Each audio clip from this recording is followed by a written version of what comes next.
let's go do something. Bye, baby. Make sure that you ain't on no mess while I'm gone.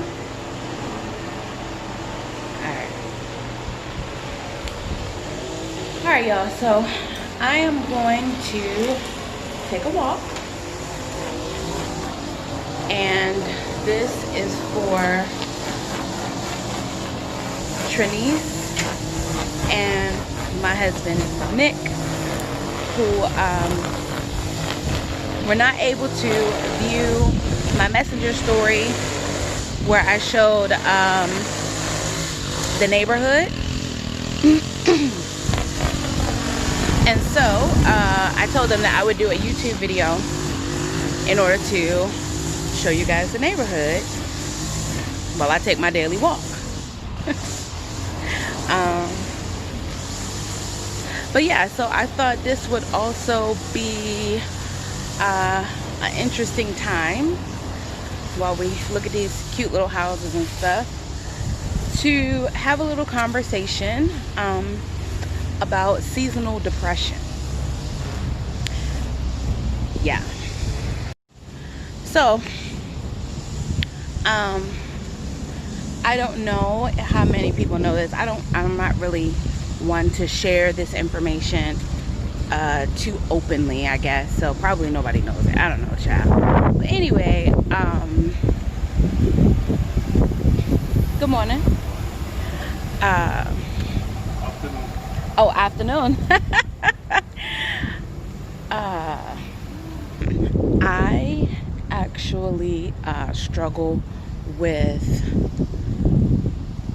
seasonal depression or cycling depression. And what that means for me is that a lot of times in the fall, especially September through January, is very hard for me. It's hard for me to get things done. It's hard for me to maintain focus, and it's hard for me to maintain passion in the things that I had been doing.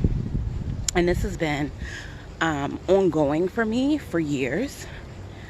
And it's just been in the past couple of years that I actually started understanding exactly what was going on with me. And so if I look back over my life, I can definitely see patterns of when major things happened in my life, like when I left my first husband and got my divorce, and like when I left home, all those things, right, where I moved.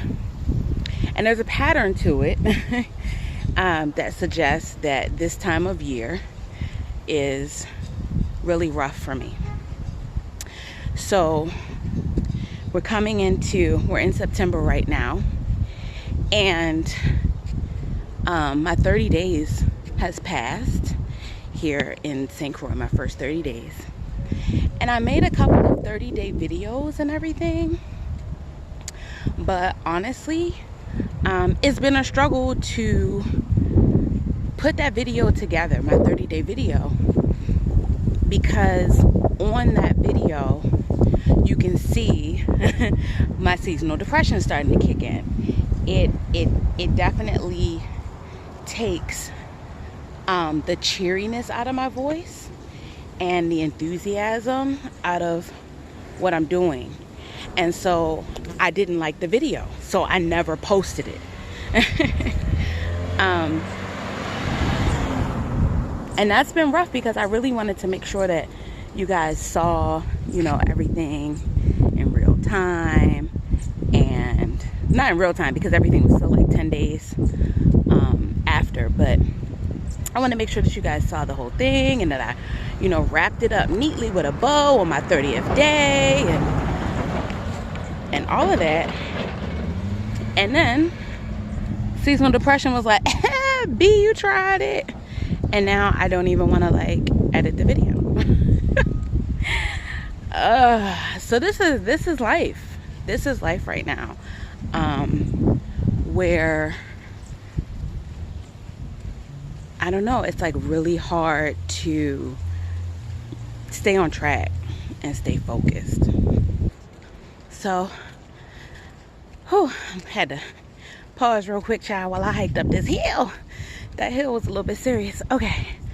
So anyway, I'm back.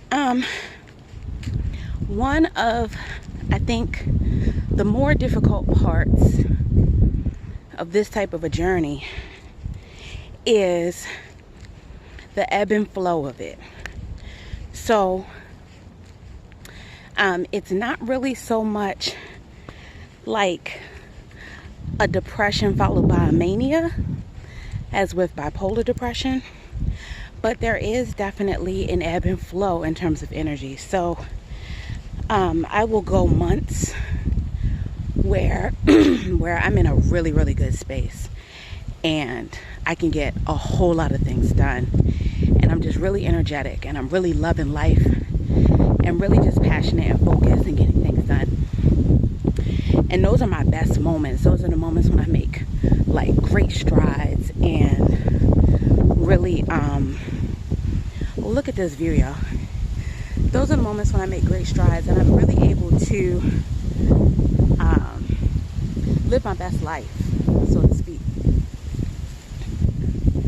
But the curse of that is on the backside. Once I'm actually done with the project, a lot of times that's when the down spiral will come for me. And then I'm not able to enjoy the moment. I take no pleasure in this awesome thing that I just accomplished. And it sucks. I'm just going to say, it sucks. So, shut up, dog. So, like with this move, right? We did this whole big old move, and, you know, I put the whole thing together, and I found us a place to go, and, you know, got us here, and it was exhilarating to, you know, get on that plane and get on down here and all of that and start swimming and snorkeling and learning about the area, and that it's all been great, honestly. But then last week is when my depression started to set in. So now today it was a struggle for me to even get out of the bed, honestly. Like, I was literally laying in the bed and Miles came in and he's like, "Mom, what are you gonna do with yourself today?" And I was just like, "I don't even know, babe." He was like, "Oh, you're so blah." Yeah. Mom is so blah today because I don't care to do anything, but then at the same time I get pissed off at myself because I don't care to do anything. Which I guess leads into the other issue of always having to have a project, right? I don't know if other people with high functioning depression go through this, but having a project kind of like gives your life purpose. It gives you a reason to get out of bed, like it pushes you to get out of bed, and it pushes you past procrastination, because you have to, because you have a deadline, right? So I find that that is very helpful for me, but it also makes me cycle through projects. Like, I have to consistently have something going on. And some people may look at that and be like, "Oh, you know, you just have a strong drive," or whatever. And it's true. I do have a strong drive when I'm in that mode. But then the other side of that is I really just need to have drive, otherwise I won't get up. I have to have something to do, or else I just don't wake up joyful about life and just like, "Oh, let me get my day started." Like, that's not really me. So I really do have to have a project. It gives my life meaning, honestly. And that's hard because right now I don't have a project. And although some people might be like, "Oh, that's so peaceful. You don't have no job. You live near the beach. You know what I'm saying? You live in a beautiful area and you don't have nothing to do but enjoy it." And honestly, it should feel like that, but it doesn't. It doesn't for me. So that is one of the curses of this situation. So when y'all see those posts on Facebook and stuff that say like, "Check on your dope ass, inspiring ass inspirational ass, strong ass friend. Because sometimes we be going through. Please do that. Because honestly, a lot of times we're going through and we're not going to say anything. Especially if you're an introvert, we live in a constant state of giving our energy. That's just our nature. That's just how our chemistry is set up. We give all day. Whereas extroverts take their energy from the world and then use it and push it out. We're the opposite. We take our energy from within and we push it out to the world. So we are in a constant state of giving. We're in a constant state of depletion. But we're not going to talk about that too much because our nature is to keep that to ourselves so that we can continue, doing what we do on behalf of other people. We're nurturers. So sharing our own struggles or our own story is not really like the best use of that energy. That's more of an extrovert that will do that will go all on social media and talk about, all of their woes and look for people to, give them some type of feedback. It's because they need that energy coming into them. We don't, so we don't share. but that also means is that a lot of times we go through our struggles alone because people expect that we're okay, and we're not. And even if you ask us, are you okay? We'll probably say we're okay anyway. So it's definitely a challenge knowing somebody like that and being able to actually get through to them. Because it's funny, one of my friends actually reached out to me this morning. Hey girl, how you doing down there? Says I'm just checking in on you. And I immediately launched into my normal shit. Yeah girl, things are good, blah blah blah, God is blessing, and he is, and all of that is true. And then turned right around and came out here on this walk and tell you, yeah, by the way, I'm going through an episode of seasonal depression. I really don't feel like doing anything, and life is not like amazing right now. So that's just how it is. That's just the nature of the beast. And so all I can really say to that is just try to be present for us. As much as we give and as much as we're inspirational, please pour back into us, even if we don't ask for it. Please just go ahead and reach out and call us, send us a text, let us know you're thinking about us, ask us if we want to come out, even though we're going to say no. We still want to be invited. Even while we're at home recharging our energies, we still want to be invited. And just knowing that people are thinking about you and care is very helpful. It's very, very helpful in kind of pulling out of the funk. But sometimes the only thing that'll pull you out is time. It's time. So I know for me, this is going to last probably, a month. I may go in and out of this for a month or so. What usually helps for me though is I usually take a birthday trip. So my birthday is in January, and typically, you see the water down there, y'all. Down there's the water. Typically I would take a birthday trip in January and we would go to Mexico, and I would just sit on the beach. Like I wouldn't even swim or anything because of course it's January, it's cold, but I just really needed to be near water because being near the water like that was very calming for me. So actually being in a place like this is super helpful because, like I told Miles today, I said, is it Saturday yet? I need a beach day. He's like, no mom, it's Wednesday. So I'm very much looking forward to going to the beach and just allowing that water and the crashing sound of the waves and stuff like that to kind of realign my spirit, because that's pretty much the only thing that does it.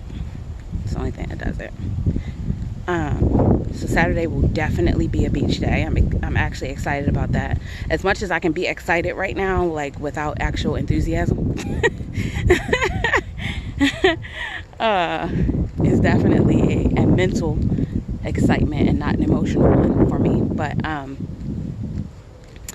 I want to use my new snorkel set. We got face masks, snorkel face masks, and they're full face masks with the snorkel off the top. And I'm really, really looking forward to going out there in the reef again on Saturday and, you know, seeing all the fishes and things like that. Those things are very calming, very relaxing for me.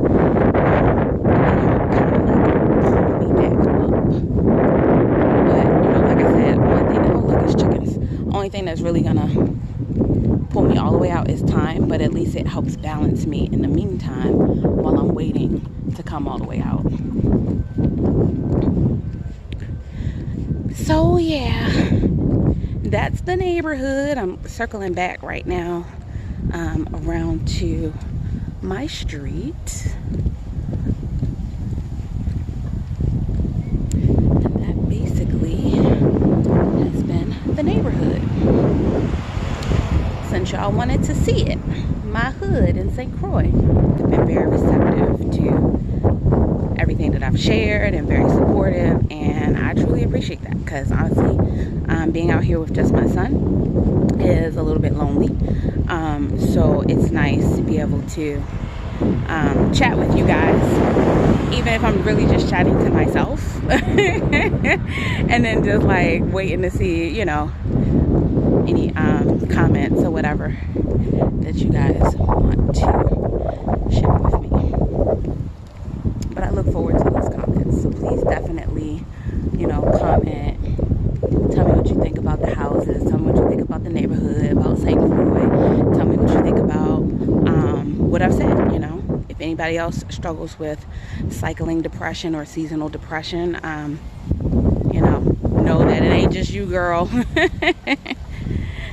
It ain't just you. And probably some of the most dopest, most creativest people I know struggle with depression or anxiety or both. So I think that's just the opposite side of the genius. You know, it's the gift and the curse. You don't get one without the other. So I just want to encourage y'all, I guess, to live your truth. Don't be ashamed of your truth, and live intentionally within that truth. I'm back in here in the cribbo, y'all. Thank you for walking with me today. Please like, subscribe, share with your folk, chat it up. I don't know, start little conversations about your high functioning and depressed friends who share all their inspirational quotes and stories and are super creative and dope and all of this. Start a conversation with them. Ask them about it. See how they feeling. Check in. Love y'all. Have a good one.